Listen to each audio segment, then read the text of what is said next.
Remember to like, share, and subscribe, please, to keep this channel going. And if you're interested in submitting a scary story, you can do so via the email in the description below. The following is a true story recounted by a family friend.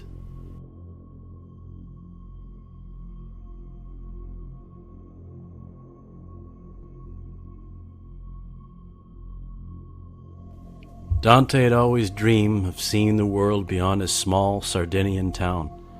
When he joined the Italian army, he saw it as his ticket to adventure, to places he had only read of in books. Rome, with its ancient ruins and bustling streets, was his first post, exceeding all his expectations. The Colosseum's grandeur, the Vatican's majesty, and the vibrant street life filled him with awe. Each day he discovered something new, immersing himself in the city's rich history and culture. During the first week of recruitment, Dante met Culturo, who would become a good friend. Stationed together in the heart of Rome, the two young soldiers quickly bonded over their shared sense of adventure.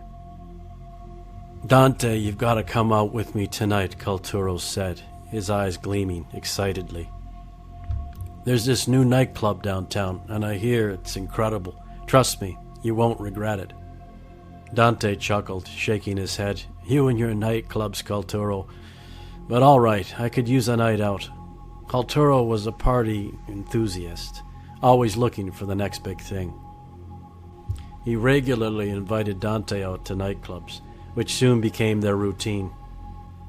The pulsating music, the flashing lights, and the endless energy of Rome's nightlife was intoxicating. One night, a gorgeous dark-haired woman entered their lives, setting off a chain of events that neither could have imagined. It was a night like any other, or so Dante thought. The music thumped loudly, and the dance floor was packed with bodies moving in sync. Culturo, as usual, was in his element, chatting and laughing with everyone around him. "Dante, meet Wilhelmina," Culturo shouted over the music, gesturing to a stunning woman with dark flowing hair and piercing eyes. "She's new in town." Wilhelmina extended her hand, a mysterious smile playing on her lips. "Pleasure to meet you, Dante." Dante felt a jolt of electricity as he shook her hand. There was an instant chemistry, an undeniable primal attraction. Yet beneath her allure, he sensed something disquieting, something that set his nerves on edge. "Nice to meet you too," Dante replied, trying to mask his unease. Wilhelmina's attention, however, quickly shifted to Culturo. She leaned in close, whispering something in his ear that made him laugh. "Let's get out of here," Culturo said, his eyes gleaming excitedly. "Wilhelmina knows a more private spot." Dante gently declined and watched them as they left together, a knot forming in his stomach. Despite the woman's beauty, something about her was off, unsettling.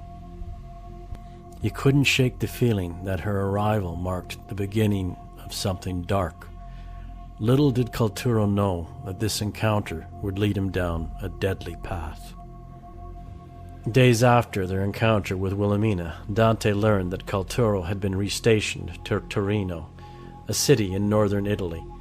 The news was a surprise, but the army was full of unexpected transfers.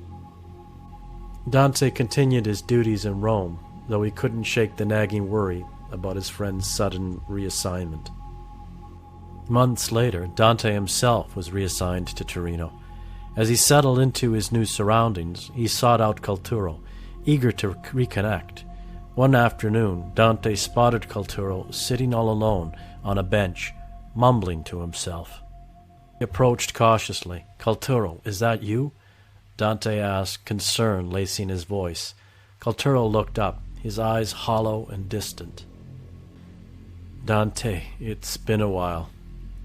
"Are you okay? You seem different," Dante said, trying to mask his alarm. Culturo's gaze flickered as if struggling to focus. I'm fine, just dealing with some things. Dante nodded, deciding to keep his distance for the time being. Something was really off, and he couldn't shake the feeling that the dark-haired woman had something to do with it. Dante continued to keep his distance, but an unexpected twist was about to bring them face to face again. Weeks later, Dante's friend in Torino began talking about a soldier with strange powers. Intrigued, they convinced Dante to meet this mysterious individual in a secluded area of the base. You've got to meet this guy, Dante, one of his friends said. He can make objects move without touching them. It's like magic. Skeptical but curious, Dante agreed to join them. When they finally arrived at the far end of the base, his heart sank. The mysterious soldier was none other than Culturo. Dante, I've been expecting you, Culturo said, a strange smile on his lips. How did you know I was... Dante replied, his apprehension growing. You'll see, and then you will believe, Culturo said, his eyes gleaming with an unsettling intensity. He began to chant softly, and to Dante's amazement, objects in the room started to move on their own. Cut the theatrics, Culturo, Dante scoffed, trying to hide his unease. This is all an act. You're nothing but a fraud. Culturo's smile vanished, replaced by an evil stare. Careful, Dante. You have no idea what you're dealing with.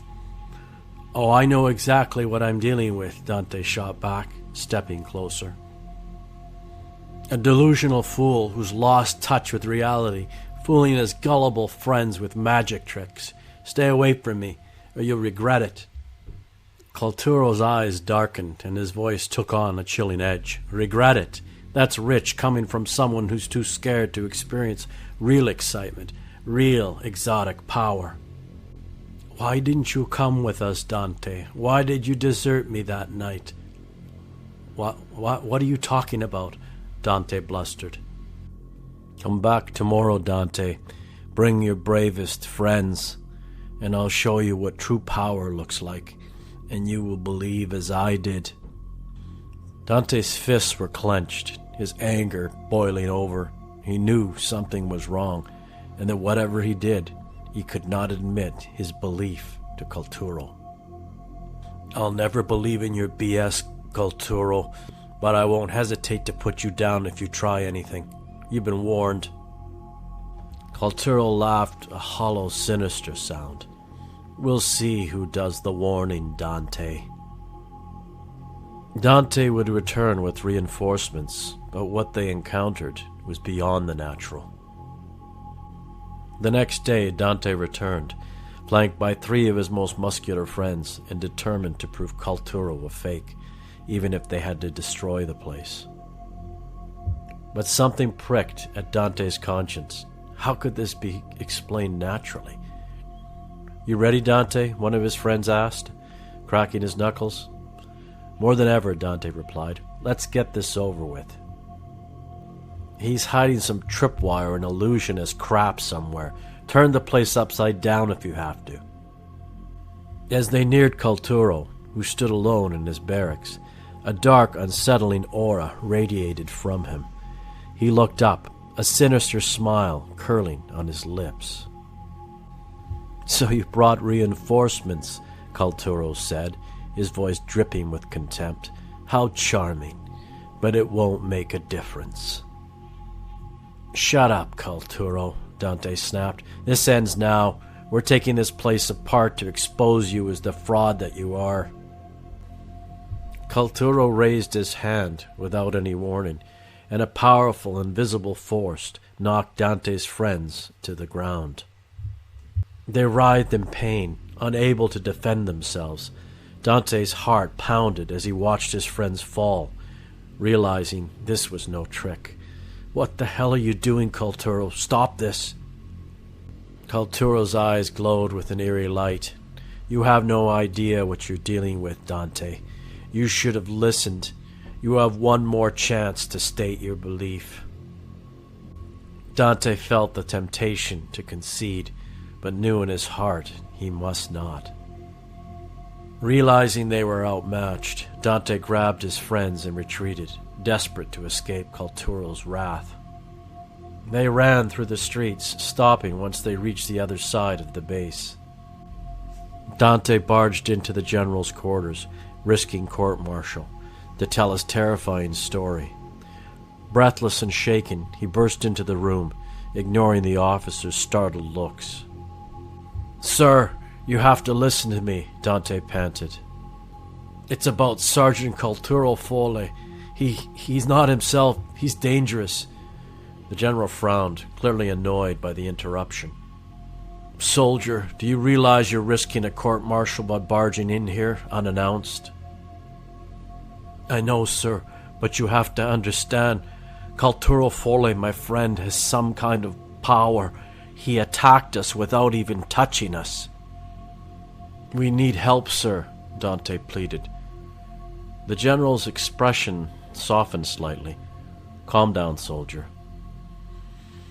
This isn't the first time we've encountered something like this." Dante's eyes widened in surprise. What do you mean?"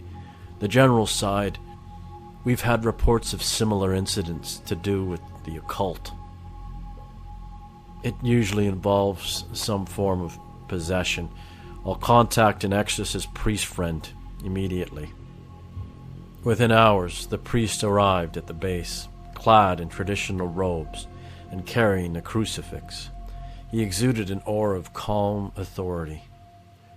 "Where is he?" the priest asked. Dante led him to Culturo, who stood in the same barracks, a dark energy swirling around him. "Father, please help him," Dante said, his voice trembling. The priest nodded. "I'll do what I can." As the exorcism began, Culturo thrashed and screamed. Things flew around the room, the dark energy fighting against the priest's holy words. Gradually, the sinister force weakened, and Culturo's screams turned to sobs. Finally, the priest spoke, his voice steady but almost mystical. "The dark-haired woman who performed the satanic ritual in Rome, she is the source of this evil.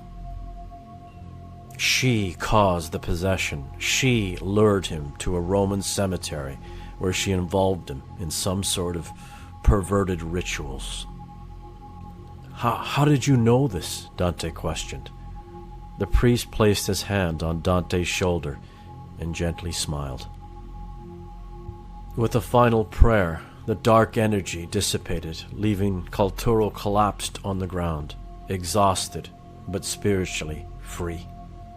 Culturo's possession was lifted, but the haunting effects would linger forever. He was permanently insane, unable to speak for more than seconds at a time. A week had passed since the exorcism, but the memory of that night lingered in Dante's mind like a dark cloud. He stood outside the gates of the asylum, staring at the imposing building where Culturo was now confined. "Are you sure you want to see him?" the orderly asked, his voice tinged with pity. Dante nodded. "I have to. He was my friend." Culturo sat in a small, white, sterile room, his eyes vacant. The once lively, confident man was now a shadow of his former self. "Culturo," Dante softly said, stepping into the room. Culturo looked up, recognition flickering in his eyes for a brief moment. "Dante, I'm sorry." "You have nothing to apologize for," Dante replied, his voice thick with emotion. Culturo's eyes filled with tears. "I should have listened to you. I should have stayed away from that bloody witch. If you would have said you believed, the power would have transferred to you." Dante shook his head. "We couldn't have known. We don't know that. But you're safe now, and that's what matters." As he left the asylum, Dante felt a profound sense of loss. The experience had shaken him to his core, challenging everything he wanted to believe about the world.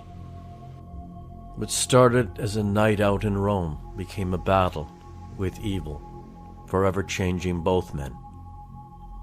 Dante walked through the streets of Torino, the weight of the recent events heavy on his shoulders. He found solace in the quiet corners of churches, where he would sit and reflect, his own skeptical mind now open to the mysteries of his once neglected faith. One evening, as he lit a candle in a small chapel, an elderly priest approached him. "You seem troubled, my son," the priest said gently. Dante sighed. "I've seen evil things, Father. Things I can't explain. They've made me question everything." The priest nodded knowingly. Sometimes we encounter the darkness so that we may better apprehend the light. Dante looked up, his eyes filled with a newfound determination. "I used to think all of this was childish, foolish, but now I don't know." The priest placed a comforting hand on Dante's shoulder. "Faith is a journey, my son, and a destination. You've taken your first steps towards him." As Dante left the chapel, with tears in his eyes, he felt a sense of peace he hadn't known since his childhood. This dark chapter of his life had taught him a deep-felt lesson. This world was far more sinister, and yet far more beautiful than he had ever imagined.